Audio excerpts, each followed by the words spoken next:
Hello, I'm Alton Irwin with COCM, and welcome to the Student Housing Matters podcast. I'm pleased to welcome Debra Lockwood, President and Chief Financial Officer with Provident Resources Group, a national nonprofit organization with headquarters in Baton Rouge, Louisiana. Welcome, Debra. Thank you. Hi, Alton. Debra, let's begin by talking about Provident and for our listeners, including how it serves colleges and universities. Tell us the story. So Provident has about 74% of its portfolio is in student housing. It's approximately 21,000 beds of student housing. We actually began in 2004 and have continued to grow since then. And in 2008, believe it or not, when everybody else was struggling with capital markets, we found a niche.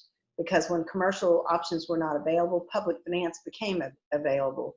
And the Capstone family, at that point in 2008, saw that as a real opportunity for themselves as well.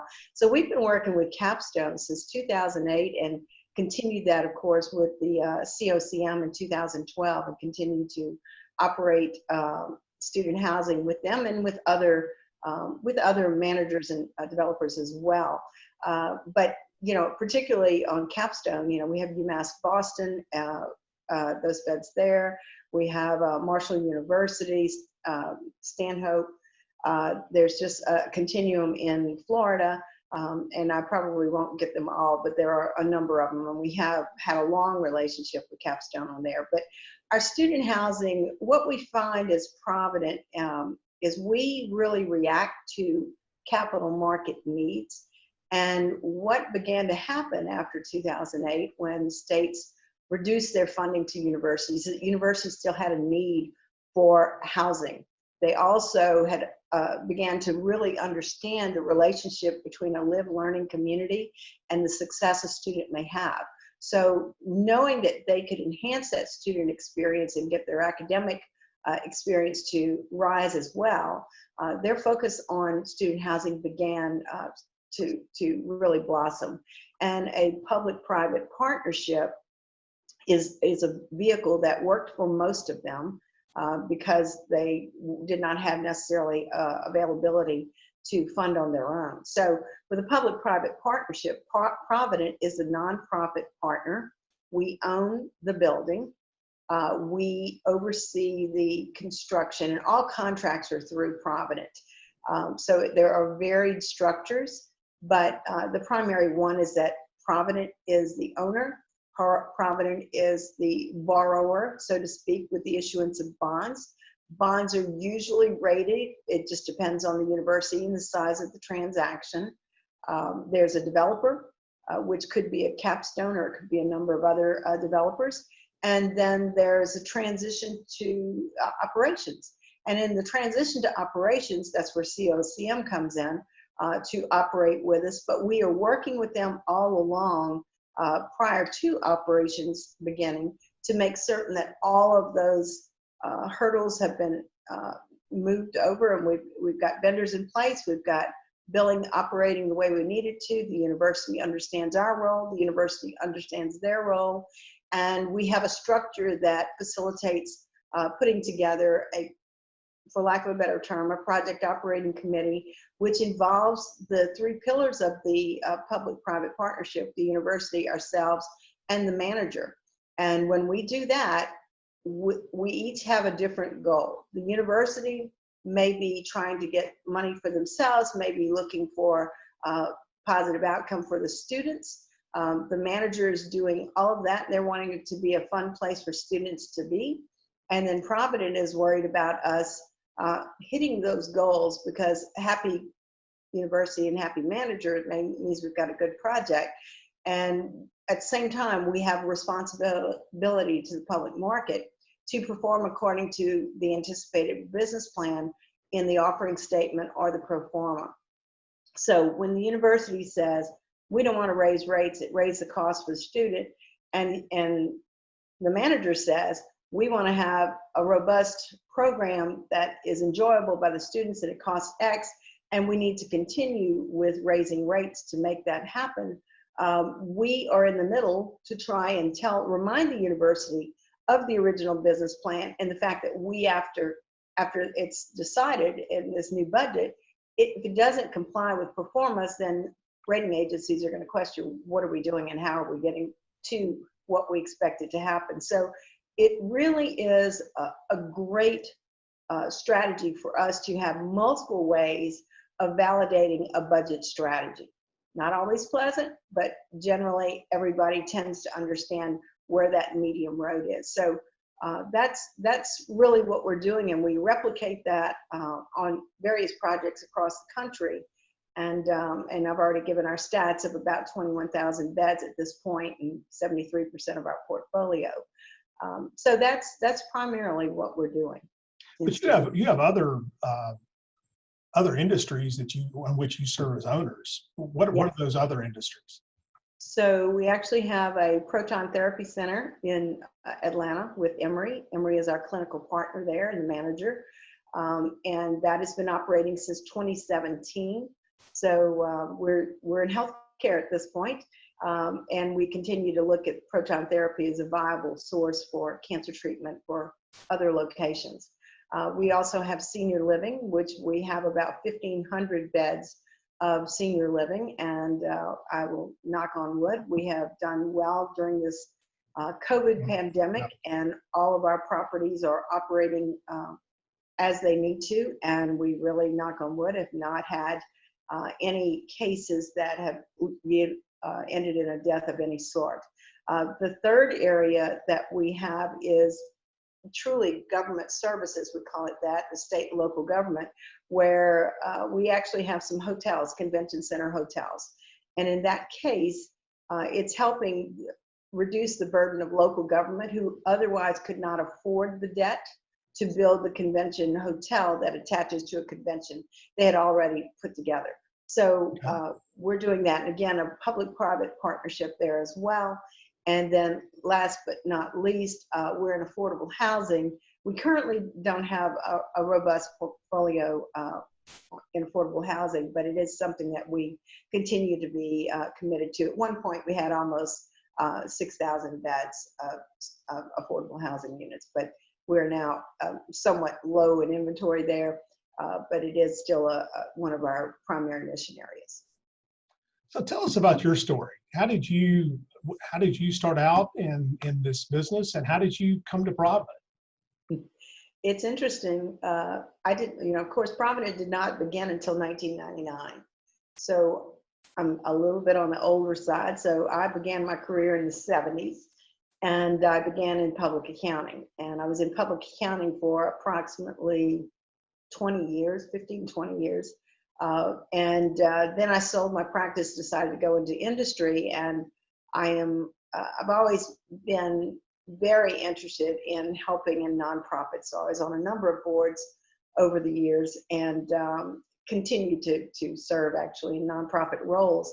And I always felt that if there were a combination that would bring in the nonprofit mission commitment that I have in almost everything I deal with, as well as understanding how I can add to the benefit of that mission by streamlining operations, by providing financial guidance on how to do that, that would be my dream job. So my first job after selling my practice was to work for a hospital, which I did for a few years. It turned out to be more hours than I was working as a CPA in a firm.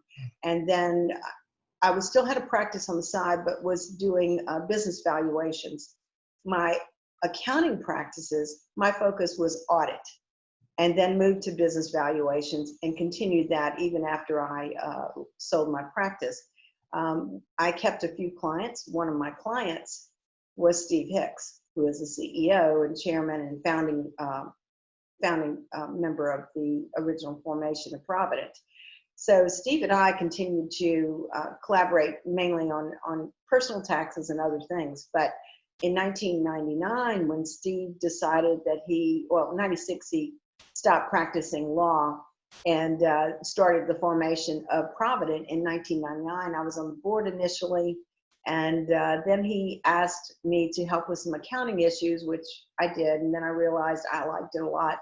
I thought it was particularly challenging in that it was unique in allowing us to get very technical. I was collaborating with investment bankers in New York and investment bankers in San Francisco, and qualified managers who were bringing their spin on how we should approach this, and it was completely interesting to me. Steve was also the type who was very focused on development and less focused on operations, and so we called it internally, he was a trapper and I was a skinner. And whatever hit the door is what I tried to operationalize. But the great thing is, because I had other firms and had set up accounting processes before, I was able to design how Provident would do all of this in its first tranche of activity. So putting together systems, adding staff, developing that infrastructure, and today we still operate pretty much the same. With, instead of 2 or 3 people, we now have about 35. The composition of our corporate staff is primary attorneys and CPAs, and a lot of support help, as well as technology and HR. So that continues to operate well for us today, but it was very interesting to me.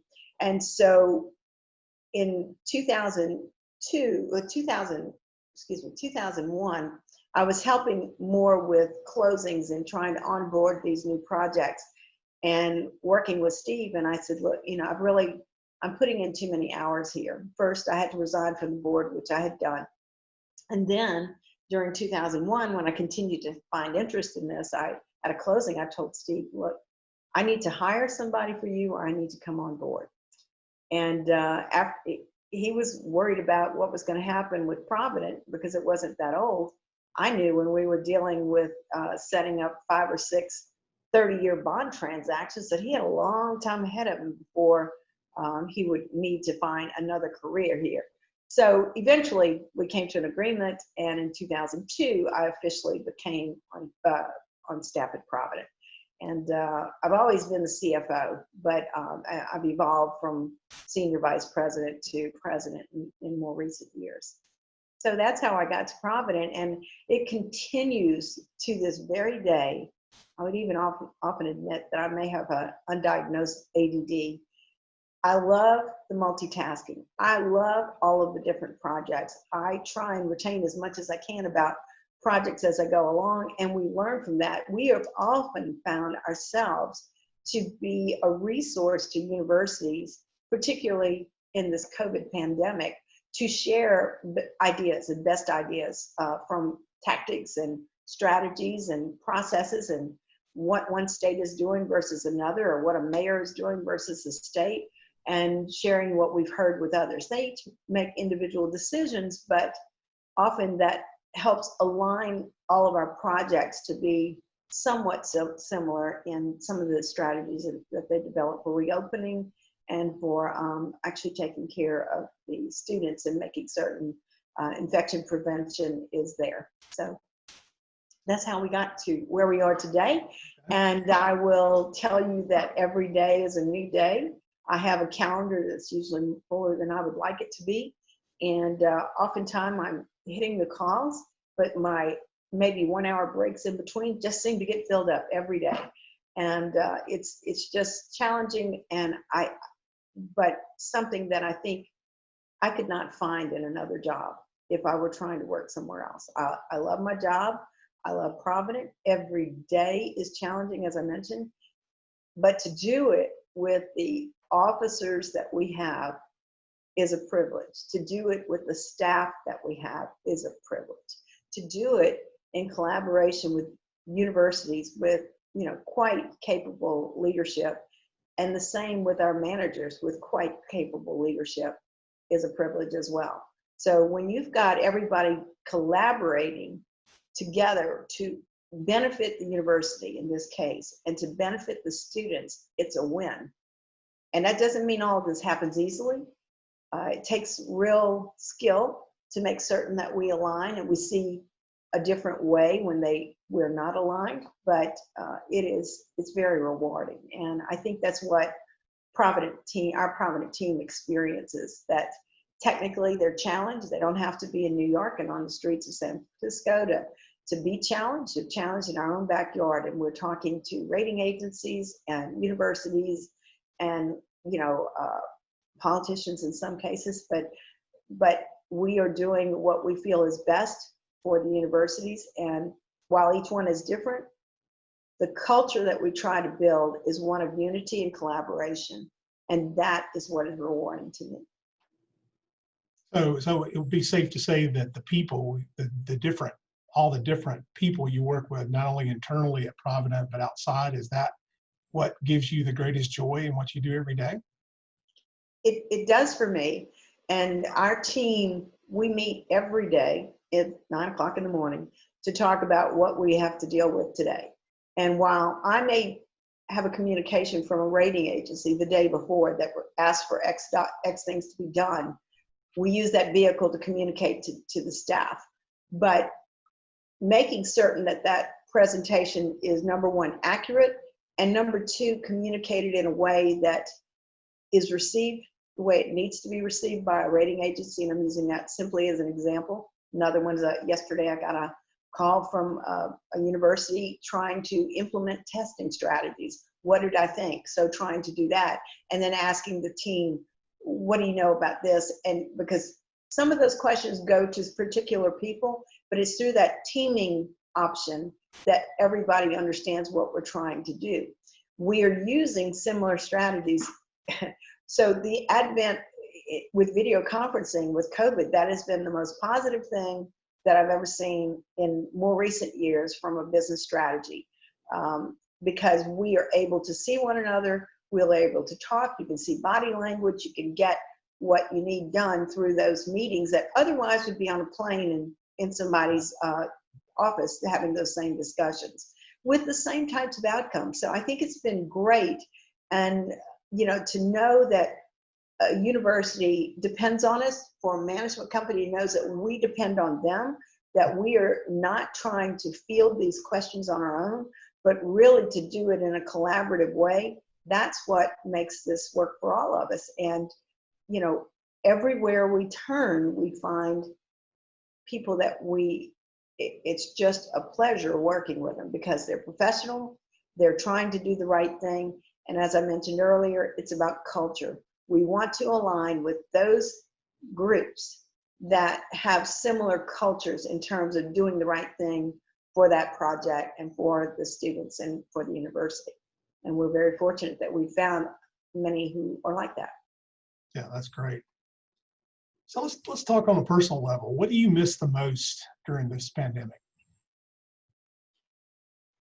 Well, I do miss traveling a little bit, honestly, because it is a way to get away. And when I get away, it's amazing to me how our team just steps into the position and starts doing some of the things that if I were in the office, they would ask me and I would be directed in that direction.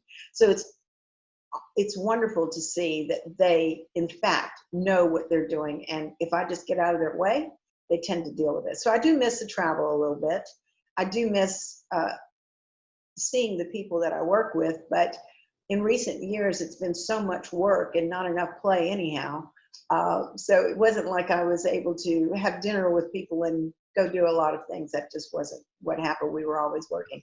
So I think I miss the travel, to be able to see people and to see the projects, because we've got several projects coming on board this fall, and I've not seen the project since January, actually.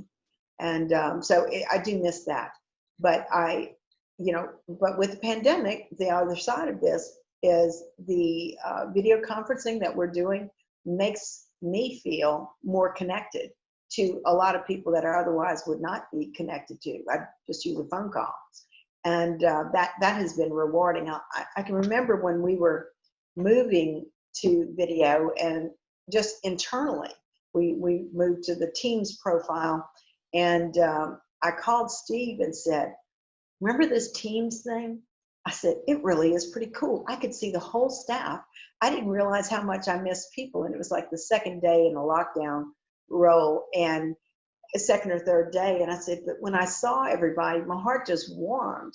And when you change your your expectation to view people on a screen and see their interaction, you're more accepting of a circumstance that we cannot avoid.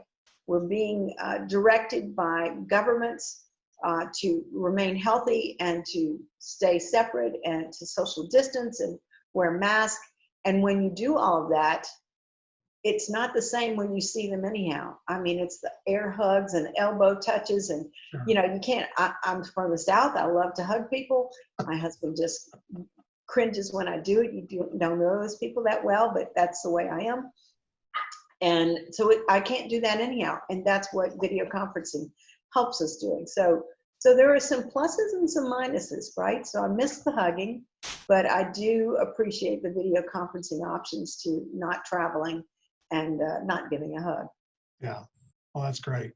Any outside interests that people might be surprised to learn that you are involved with?